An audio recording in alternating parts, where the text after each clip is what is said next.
Hi friends. Praise the lord. ఒక మతోన్మాది నా గురించి తప్పుడు ప్రచారం చేస్తా ఉన్నాడు. ఆ స్క్రీన్ షాట్ ఇక్కడ పెడతా ఉన్నాను చూడండి. అందులో ఉన్న ప్రతి విషయాన్ని చదివి వినిపిస్తూ దానికి సమాధానం చెప్తాను. అయితే ఇతన్ని మతోన్మాది అని ఎందుకు అంటా ఉన్నావన్నా అంటే, హిందువుల్లో 99% మంచి వాళ్ళున్నారు. క్రైస్తవుల్లో 99% మంచి వాళ్ళున్నారు. ముస్లింల్లో 99% మంచి వాళ్ళున్నారు. అయితే కేవలం ఇలా మత పిచ్చి పట్టి సాటి మనిషిని ప్రేమించలేని వారిని మతోన్మాదులు అని ఖచ్చితంగా మనం పిలవాలి.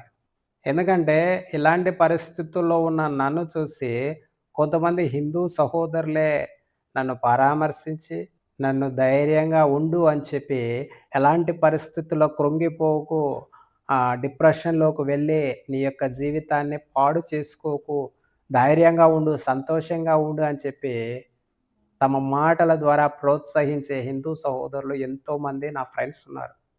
నా బంధువుల్లో, రక్త సంబంధీకుల్లో ఎంతో ప్రేమ కలిగిన హిందూ సహోదరులున్నారు. అలాంటి వారందరూ మతోన్మాదులు కారు కదా!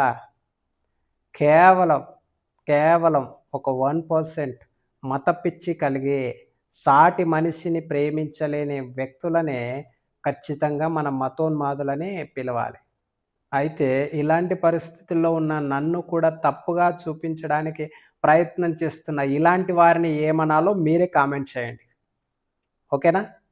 ముందుగా అందులో మరి ఆయన ఆ సహోదరుడు రాసిన విషయాన్ని నేను మీకు చదివి వినిపిస్తూ దానికి సమాధానం చెప్పే ప్రయత్నం చేస్తాను. Naganna Paul, W C Daniel Paul అనే క్రైస్తవ పాస్టర్ విశ్వాసి మాటలు. అంటే నేను పాస్టర్‌నా లేకపోతే విశ్వాసినా అనే క్లారిటీ లేకోకుండా పెట్టాడు. అంటే నేనే ఇది రాసినట్టుగా తను ఎక్స్‌పోజ్ చేస్తూ వచ్చాడు. ఏమంట క్రైస్తవ నాగన్న పాల్ లేదంటే డబ్ల్యూసి డానియల్ పాల్ అనే క్రైస్తవ పాస్టర్ విశ్వాసి మాటలంట. పాస్టరో తెలీదు, విశ్వాసో తెలీదు. కాకపోతే బురద జల్లాలి. అతన్ని తప్పుగా చూపించాలి. తప్పుగా సమాజంలో ప్రొజెక్ట్ చేయాలనే ఆలోచనే కానీ, ఇక వేరే ఉద్దేశ్యం అతనికి లేదు. తర్వాత నేను డబ్బు కోసం నా చర్చి నేను మాట్లాడుతున్నట్టు రాశారు. నాకు చర్చి లేదు. ముందుగా ఆ విషయాన్ని ప్రతి ఒక్కరు తెలుసుకోండి. నా చర్చికి వచ్చే వాళ్ళను పెంచుకోవటం కోసం అంటే ఎక్కువ మందిని పెంచుకోవడం కోసం నేను రోజు హిందూ ధర్మాన్ని, హిందూ దేవతలను తిడుతూనే ఉండేవాడిని. ఎంతమంది హిందువులను మతం మారిస్తే అంత సంపాదన పెరుగుద్దని ఎన్నో పాపాలు చేశాను. కానీ కర్మ వదలదుగా మొత్తం తీర్చేసింది. నాకు కరెంట్ షాక్ వలన ఒక చెయ్యి తీసేశారు. తల పగిలిపోయింది. కింద కాలు చర్మం తలపైన కప్పారు. వెన్నెముక విరిగింది. లేచి నడవలేను. మంచంలో లేవలేని స్థితిలో దాదాపుగా గత 9 సంవత్సరాల నుండి ప్రతిరోజు ఈ శరీరంతో, అనారోగ్యంతో పోరాడుతూ ఉన్నాను. నా జీవితం క్రైస్తవ సమాజానికి ఒక హెచ్చరికగా దేవుడు ఉంచాడు. నేను చేసిన తప్పులను క్షమించి నన్ను త్వరగా తీసుకొని పొమ్మని, నాకు మోక్షాన్ని ఇవ్వమని తిరిగి హిందూ ధర్మంలోని దేవుళ్ళను కోరుకుంటున్నాను. ఒక మాజీ పాస్టర్. నేను మాజీ పాస్టర్‌ని గాదు. ప్రెజెంట్ పాస్టర్‌ని. ఓకేనా? తర్వాత విన్నారు గదా! అతను ఎలా రాసాడనంటే, నేను ఇలాగా బాధపడుతున్నట్టు తను సమాజానికి తప్పుగా చూపించే ప్రయత్నం జేస్తూ వచ్చాడు. తను మాట్లాడిన ఒక్కొక్క మాటకి సమాధానం చెప్పే ప్రయత్నం చేస్తాను. నేను డబ్బు కోసం నా చర్చికి వచ్చే వాళ్ళని పెంచుకోవడం కోసం. ఏమంటారు? నేను డబ్బు కోసం నా చర్చికి వచ్చే వాళ్ళను పెంచుకోవడం కోసం. ఒక మాట ఆలోచించు. ఈ పోస్ట్ పెట్టిన సహోదరునికి చెప్తా ఉన్నాను. ఒక మాట ఆలోచించు సోదరా! నేను డబ్బు కోసమే బ్రతుకుతున్నట్టయితే, నేను ఇలాంటి పరిస్థితిలో ఉన్నాను. క్రీస్తుని నమ్ముకున్నాను. తర్వాత నాకిలాగయింది. అలాంటప్పుడు నేను డబ్బు కోసము బ్రతకాలనుకుంటే, ఒకవేళ నేను క్రైస్తవ్యానికి వ్యతిరేకంగా మాట్లాడతాను. దేవుడు నాకేం చేయలేదు. దేవుడు దేవుడిని నమ్ముకున్నా గూడా నాకు బాగు గాలేదు. దేవుడిని నమ్ముకున్నా గూడా నన్ను లేచి నడిపించట్లేదు. క్రైస్తవ్యంలో మోసం జరుగుతుందని చెప్పి నేను కరుణాకర్ సుగ్నా దగ్గరికి వెళ్ళి గర్వాపసి అయితే, మీ కరుణాకర్ సుగ్నా నన్ను యాక్సెప్ట్ చేస్తాడా లేదా? ఒక్కసారి ఆలోచించు. కరుణాకర్ సుగ్నా దగ్గర నుంచి నాకు కొంత డబ్బందుతుందా లేదా? ఒక్కసారి ఆలోచించు. డబ్బు పొందుకోవాలంటే అలాగైనా పొందుకోవచ్చు గదా! ఒక్కసారి ఆలోచించు. నేను క్రీస్తుకు వ్యతిరేకంగా మాట్లాడతాను అనంటే, క్రైస్తవ పాస్టర్‌లను మీరు నిజంగా స్వస్థతలు చేసేవాళ్ళైతే నన్ను స్వస్థతలు చేయండి అని చెప్పి కరుణాకర్ సుగ్నా దగ్గరికి పోయి గర్వాపాసి వీడియో చేస్తే నాకు కొంతైనా హిందూ సమాజం నుంచి డబ్బులొస్తాయా లేదా ఒక్కసారి ఆలోచించు. అంతెందుకు నేను డబ్బుకి ఆశపడేవాడినైతే ఇలాంటి పరిస్థితుల్లో ఉన్న నేను ఒక్కసారి నా పరిస్థితి బాలేదు. నాకు సహాయం చేయండి అనంటే ఖచ్చితంగా ఎంతోమంది నాకు హెల్ప్ చేస్తారండి. మానవత్వంతో బతికే వాళ్ళు ఎంతోమందున్నారు. నీలాగా సాటి మనిషిని ప్రేమించలేని వాళ్ళు కాదు సమాజంలో చాలామంది. మానవత్వంతో బ్రతికే వాళ్ళు ఎక్కువగా ఉన్నారు. కానీ ఎక్కడా గూడా నేను నా ఫోన్‌పే నంబర్ ఇది, నా గూగుల్ పే నంబర్ ఇది, నా అకౌంట్ నంబర్ ఇది, నా పరిస్థితి నాకు బాలేదు. దయచేసి నాకు హెల్ప్ చేయండి అని చెప్పి ఇంతవరకు నేను దాదాపు 9 సంవత్సరాల నుంచి పరిచర్య చేస్తున్నాను ఆన్‌లైన్ ద్వారా. అనేక ప్రాంతాలకు వెళ్లి పరిచర్య చేస్తూ ఉన్నాను. ఇలాంటి పరిస్థితుల్లో కూడా ఏ ఒక్కరిని నోరు తెరిచి అడగలేదు. ఒక్కరి దగ్గర చెయ్యి చాచలేదు. ఎందుకంటే నా దేవుడు నన్ను పోషిస్తున్నాడు. నా దేవుడు నాకు సహాయం చేస్తున్నాడు. డబ్బుకి ఆశించేవాడినైతే ఎన్నో మార్గాలున్నాయి. ఆ మార్గాలన్నింటిలో వెళ్ళొచ్చు. కానీ ఏ మార్గాల్లో వెళ్ళది. మీరేమంటారంటే, మరి మీ పాస్టర్‌లు మేము స్వస్థతలు చేస్తాము. నూనెకి ప్రార్థన చేస్తే స్వస్థతలు కలుగుతాయి. మేము టచ్ అంటే లేచి నడుస్తారని చెప్పి అంటా ఉంటారు కదా! అనంటే అది ఖచ్చితంగా మనుషులు మేము స్వస్థత చేస్తాము అనంటే అది ఖచ్చితంగా తప్పే అని చెప్పి నేను గూడా ఎంతోమందిని ఖండిస్తూ వచ్చాను. దేవుడు స్వస్థత చేస్తాడు ఖచ్చితంగా. ఆయనకు సాధ్యం కానిదేది లేదు. దేవునికి సమస్తము సాధ్యము. అంతెందుకు నా జీవితంలో నన్నే చూడు ఒక్కసారి ఆలోచించి నేను 2 అంతస్తుల మీద నుంచి స్కిడ్ అయ్యి కాలు జారి ట్రాన్స్‌ఫార్మర్ మీద పడుతూ వచ్చాను. అది కూడా హెవీ వోల్టేజ్ ట్రాన్స్‌ఫార్మర్.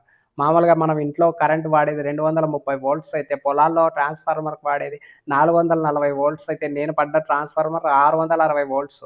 అక్కడికక్కడే ఆ కరెంట్ షాక్ వల్ల హై వోల్టేజ్ ట్రాన్స్‌ఫార్మర్ మీద పడడం వల్ల నా చెయ్యి కన్నెగా మాడిపోయింది. తల గూడా ఒక సైడ్ అంతా మాడిపోయింది. గుండె గూడా ఆగిపోతూ వచ్చింది.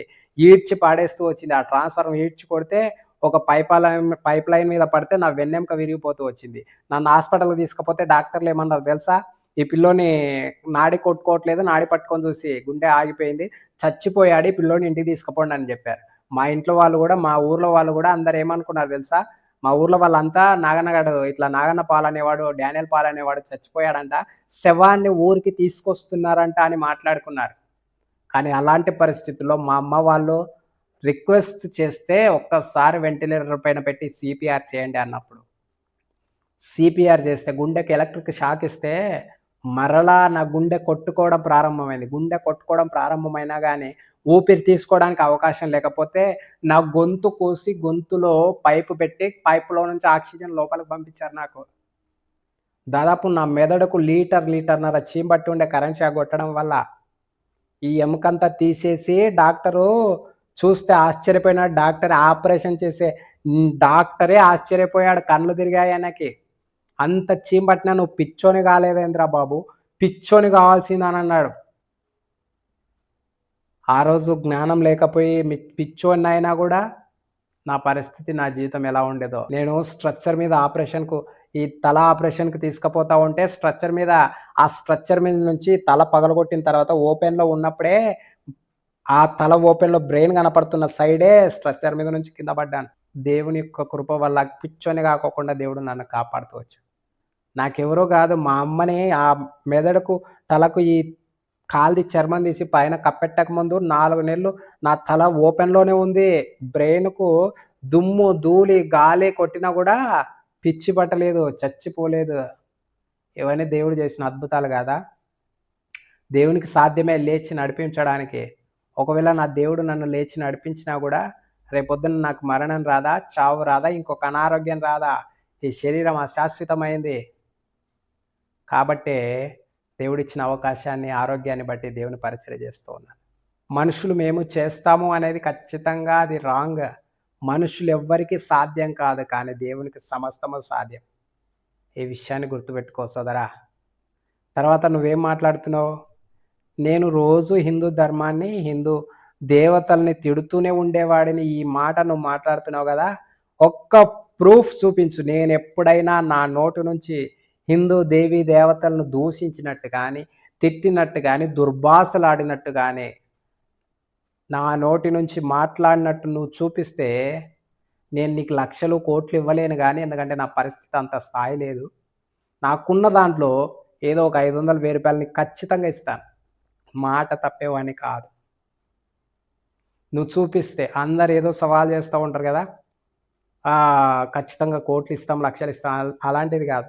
నా సవాల్ ఖచ్చితంగా నువ్వు చూపిస్తే ఆ వీడియో క్లిప్పు నా వాట్సాప్‌కి పంపిస్తే అదే నంబర్‌కి నేను ఫోన్‌పే కొట్టేస్తాను ఒక రూ. 1000 నాకున్న దాంట్లో. ఓకేనా? నేను ఏనాడు ఏ దేవీ దేవతలను దూషించలేదు కదా! వారి గురించి తప్పుడుగా గూడా మాట్లాడలేదు. తప్పుగా ప్రొజెక్ట్ చేసే విషయం గూడా నేను చేయలేదు. తర్వాత ఏం మాట్లాడుతున్నావు? ఎంతమంది హిందువులను మతం మారిస్తే అంత సంపాదన పెరుగుద్దని ఎన్నో పాపాలు చేశాను. నేను ఎంతమంది హిందువులను మతం మారిస్తే అంత సంపాదన అదే నువ్వు అంటున్నావు గదా! నాకు నిజంగా సంపాదన మీద పిచ్చుంటే నేనెప్పుడో కరుణాకర్ ఆఫీస్‌కి వెళ్ళేవాడిని. ఆలోచించు. నేనెప్పుడో ఫోన్‌పే, గూగుల్ పే పెట్టుకొని డబ్బులు సంపాదించుకునేవాడిని. డబ్బు నిజంగా ఈరోజు నువ్వు అనుకుంటున్నావు గదా! డబ్బు ఈరోజుంటది ఖచ్చితంగా మనం సంపాదిస్తాం. ఎంత సంపాదించినా ఆ డబ్బుతో మనం ఆరోగ్యాన్ని కొనుక్కోలేం, మనశ్శాంతిని కొనుక్కోలేం. ఒక్కసారి ఆలోచించు. డబ్బుతో మనం దేనిని కొనలేము. అది తినడానికి తిండయితే కొనుక్కోవచ్చు గానీ, ఆరోగ్యాన్ని కొనుక్కోలేం. ఇప్పుడు నా దగ్గర ఒక 2,00,00,000, 3,00,00,000 ఉంటే నేను లేచి నడవొచ్చా? సాధ్యం గాదు గదా! ఒక్కసారి ఆలోచించు. నేనెన్నో నేనెన్నో పాపాలు జేశానంటే ఖచ్చితంగా నిజంగా నేనైతే పాపం చేశాను. దాని విషయమై నేను చెప్పాను. దేవుడిని నమ్ముకున్న తర్వాత కూడా ఎంతో భయంకరమైన పాపం చేస్తూ వచ్చాను. దేవుణ్ణి విడిచి, దేవుని యొక్క కాపుదలను దూరం చేసుకొని, లోకానికి, పాపానికి బానిసై బ్రతుకుతూ వచ్చాను. దాన్ని బట్టే నేనున్న పాపాన్ని బట్టే నేను శిక్ష పొందుకున్నాను. యెస్. నువ్వు రాస్తూ వచ్చాడు గదా! కానీ కర్మ వదలదుగా మొత్తం తీర్చేసింది. యెస్. నేను చేసిన పాపాన్ని బట్టే నేను పొందుకున్న ప్రతిఫలం ఇది. నేను పొందుకున్న శిక్ష ఇది. పాపం యొక్క ప్రతిఫలం ఎంతో భయంకరంగా ఉంటుంది. నా జీవితాన్ని చూసి బుద్ధి తెచ్చుకోండి. పాపం చేయకండి అని చెప్పి నేను చెప్పాను చాలా వీడియోల్లో. చూడు ఒక్కసారి వెళ్లి. పాపం చేస్తే ఎంత విశ్వాసైనా ఖచ్చితంగా దేవుని కాపుదల పొందుకోలేడు. పాపిని ప్రేమిస్తాడు గానీ దేవుడు పాపాన్ని ద్వేషిస్తాడు. పాపం చేసిన విశ్వాసికి దేవుని కాపుదల దూరమవుతుంది. దేవుని కాపుదల ఎప్పుడైతే దూరమవుతుందో శత్రువైన సాతాను వాడిని నాశనం చేయడానికి, వాని జీవితాన్ని పాడు చేయడానికి వాడు సిద్ధంగా ఉన్నాడు. కాబట్టే పాపం చేయకోకుండా జాగ్రత్త పడి జీవించండి అని చెప్పి నేను ఎన్నో వీడియోల్లో హెచ్చరిస్తూ వచ్చాను. అవన్నీ చూడు సోదరా ఒక్కసారి. ఆ! తర్వాత ఏం రాశావు? నాకు కరెంట్ షాక్ వలన ఒక చెయ్యి తీసేశారు. తల పగిలిపోయింది. యెస్. కరెక్టే. కింద కాలు చర్మం తలపైన కప్పారు. వెన్నెముక విరిగింది. లేచి నడవలేను. కరెక్టే. మంచంలో లేవలేని స్థితిలో దాదాపు గత 9 సంవత్సరాల నుండి ప్రతిరోజు ఈ శరీరంతో అనారోగ్యంతో పోరాడుతూ ఉన్నాను. ఉన్నాను. నా జీవితం క్రైస్తవ సమాజానికి ఒక హెచ్చరికగా దేవుడు ఉంచాడు. కరెక్టే. క్రైస్తవ సమాజానికి ఒక హెచ్చరిక నా జీవితం. ఏంటి? పాపం చేసిన విశ్వాసి యొక్క జీవితాన్ని దేవుని కాపుదల దూరం చేసుకున్న విశ్వాసి యొక్క జీవితాన్ని శత్రువైన సాతాను ఏ విధంగా పతనావస్థలోనికి తీసుకొని వెళతాడో చెప్పి చూపించడానికి దేవుడు నా జీవితాన్ని క్రైస్తవ సమాజానికి ఒక హెచ్చరికగా ఉంచాడు. ఓకేనా? తర్వాత నేను చేసిన తప్పులన్నీ క్షమించి, నన్ను త్వరగా తీసుకుపొమ్మని నాకు మోక్షాన్ని ఇవ్వమని తిరిగి హిందూ ధర్మంలోని దేవుళ్ళను కోరుకుంటున్నాను. నేనెప్పుడూ కోరుకోలేదు. ఆ! ఒక్కసారి ఆలోచించు. హిందూ ధర్మంలోని దేవుళ్ళని నేను కోరుకుంటున్నానయితే నేను డైరెక్ట్ గర్వాపాసిగా వెళ్ళి కరుణాకర్ దగ్గరికి వెళ్తే డబ్బు సంపాదించుకోవచ్చు. ఆ! కదా! ఒక్కసారి ఆలోచించేయి. సోదరా నీకు చెప్తున్నాను. నేనైతే నిన్ను ద్వేషించట్లేదు గానీ, హృదయపూర్వకంగా నిన్ను క్షమిస్తూ ఉన్నాను. కానీ, నన్ను చూస్తున్న నా దేవుడు, నా జీవితాన్ని చూస్తున్న నా దేవుడు, గత 9 సంవత్సరాలుగా ఈ శరీరంతో అనారోగ్యంతో పోరాడుతూ, ప్రతిరోజు ఎంతో భయంకరమైన నరక యాతన అనుభవిస్తున్నా కూడా, నా దేవుణ్ణి నేను ఏనాడు దూషించుకోకుండా, ఆయనను స్తుతిస్తూ, కృతజ్ఞత కలిగి, ఆయనకు పరిచర్య చేస్తున్న నన్ను చూస్తున్న నా దేవుడు, నన్ను పోషిస్తున్న నా దేవుడు, నాకు ప్రాణం పెట్టిన నా దేవుడు, నన్ను బ్రతికించి ఇంతవరకు గత 9 సంవత్సరాల నుంచి ఒకరి దగ్గర చెయ్యి చాచకుండా నన్ను పోషిస్తున్న నా దేవుడు నిన్ను చూసి ఊరికే ఉంటాడనే విషయాన్ని ఖచ్చితంగా నేనైతే చెప్పలేను. నా సేవకుని ముట్టువాడు నా కనుగుడు ముట్టువానితో సమానమని చెబుతూ వచ్చాడు. గత 9 సంవత్సరాల నుంచి నన్ను కాపాడిన దేవుడు, నన్ను పోషిస్తున్న దేవుడు ఖచ్చితంగా నీవు అతి తొందరలో నాకు ఫోను చేసే విధంగా నీ జీవితంలో కొన్ని మార్పులు తీసుకొస్తాడని నేను అనుకుంటూ ఉన్నాను. ఎందుకంటే నన్ను బాధపెట్టిన వాళ్ళు, నన్ను ఇబ్బంది పెట్టిన వాళ్ళు ఎంతో భయంకరమైన పరిస్థితులు చూస్తూ ఉన్నారు. ఇలాంటి పరిస్థితుల్లో ఉన్న నన్ను బాధపెట్టిన వాళ్ళు, వాళ్ళ యొక్క పరిస్థితి నేను ఈరోజు కన్నులారా చూస్తున్నాను. ఎందుకంటే ఇలాంటి పరిస్థితుల్లో ఉన్న నేను నమ్మకంగా దేవుని కొరకు బ్రతుకుతున్నాను కాబట్టి, నిస్వార్థంగా దేవుని పరిచర్య చేస్తున్నాను కాబట్టి, నా దేవుడు నా పక్షాన రోషంగా ఉన్నాడాయన. ఖచ్చితంగా అతి తొందరలో నీవు నాకు ఫోను చేసే రోజులు ఖచ్చితంగా త్వరలో రాబోతున్నాయి. దేవుడు నీ జీవితాన్ని మార్చబోతున్నాడు. నీ బ్రతుకును తారుమారు చేయబోతున్నాడు. జాగ్రత్తగా గుర్తుపెట్టుకో. నేను అందరిలాంటి క్రైస్తవ పాస్టర్‌ను కాదు. ఫోన్‌పేలు, గూగుల్ పేలు పెట్టుకొని ఇతర దేవీ దేవతలను దూషించే వ్యక్తిని కాదు. నిస్వార్థంగా దేవుని కొరకు నీతిగా యథార్థంగా బ్రతుకుతున్నటువంటి వ్యక్తిని. జాగ్రత్తగా ఉండు సోదరా. ఓకేనా? దేవుడు నీకు మంచి చేయాలని ఆశిస్తూ ఉన్నాను. ఆ మహాదేవుని కృపా సహాయం నీకు తోడుగా ఉండాలని, నీకు పరిపూర్ణ రక్షణ దయచేయాలని కోరుకుంటూ ఉన్నాను. ఓకేనా? ప్రైజ్ ది లార్డ్ మిత్రులారా. చాలామంది నాకు వాట్సాప్‌లో ఈ ఫోటోస్ పంపిస్తా ఉన్నారు. తర్వాత "అన్న దీని గురించి చెప్పండి అన్న. మీరే ఇలాగా మాట్లాడారా అన్న" అని చెప్పి చాలామంది బాధపడుతూ ఉన్నారు. నేను ఇలా మాట్లాడే పరిస్థితి ఎప్పుడూ రాదు. నా కంఠంలో ఊపిరి ఉన్నంత వరకు నా దేవుని కొరకే బ్రతుకుతాను. ఎందుకంటే ఆయన నాకిచ్చిన భిక్ష ఇది. పశ్చాత్తాపపడడానికి దేవుడు నాకు పెట్టిన భిక్ష ఇది. లేకపోతే చనిపోయిన ఆ రోజు చనిపోయి ఉంటే ఆ రోజే ఖచ్చితంగా నిత్య నరకాగ్నిలో కళ్ళు తెరిసేవాడిని. ఖచ్చితంగా కృతజ్ఞత కలిగిన దేవుని పరిచర్య చేస్తూ ఉన్నాను నా ప్రియమైన దేవుని సంగమా. చాలామంది విశ్వాసులు, చాలామంది నన్ను ప్రేమించి నా కొరకు ప్రార్థన చేస్తున్న కొంతమంది సహోదరులు బాధతో నాకు వాట్సాప్‌లో ఈ ఫోటోస్ పెట్టడం జరుగుతూ వచ్చింది. నేనే ఇలాగ పెట్టానేమో అనుకున్నారు వాళ్ళు. అలాంటి వారందరికీ సమాధానంగా ఈ వీడియో చేస్తూ ఉన్నాను.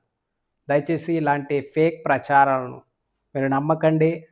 ఖచ్చితంగా ఏదైనా ఉంటే నేను మీకు ఖచ్చితంగా అప్డేట్ చేస్తాను. నా ఫోను నంబర్ మీ దగ్గర ఉంటది గదా! ఖచ్చితంగా నన్ను ఫోను చేసి కాంటాక్ట్ చేయండి. ఓకేనా? Thank you. Praise the lord. God bless you to all.